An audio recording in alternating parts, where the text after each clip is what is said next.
Hi Shayla, this is an explanation of how to get through 4D question 8A and B. In the De Mornay's theorem, then we end up with this expression. In part 1, the Cartesian method, I'm going to set z squared equal to this. Therefore, z is this. So I can get expressions for A and B, and like you did, I think you got down to about here. Actually, you got down to here. So out of the quadratic formula, I get these two answers. A squared equals 1 plus root 2 on 2, or 1 minus root 2 on 2. That answer is negative because 1 minus root 2 is going to be a negative answer, and a squared can't equal that. Now remember, a squared, a is the real value coefficient of the real component. It can't be negative. So I'm going to get rid of that answer, which just gives me this answer. So then I can do, so I put my answer from the quadratic formula back into a factor.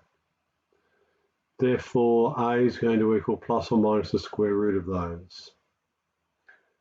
Then I substitute that back into b using the rule which is b is 1 on 2a. And when I put that back into b, I can do a couple of things. That gives me 1 on 2 times a. I rationalise my denominator. So I put a 1 minus root 2 on top of 1 minus 2. Then I put the 2 back inside by making it 4.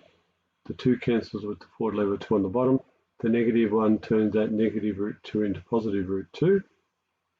So therefore, my answers should be,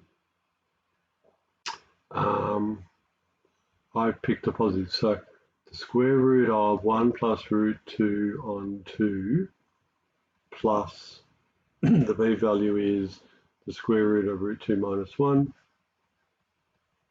on 2i. That's one answer. And the other answer is the negative component.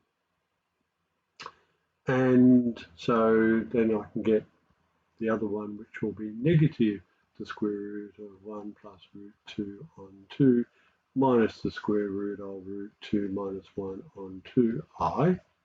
So they're my two answers.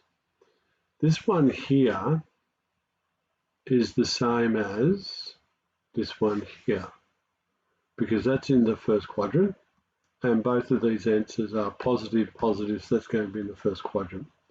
So since this is the same as 2 to the 1/4 cos of pi on 8 plus I 2 to the 1/4 sine of pi on 8, therefore this, which is the real component, must equal the cos of pi on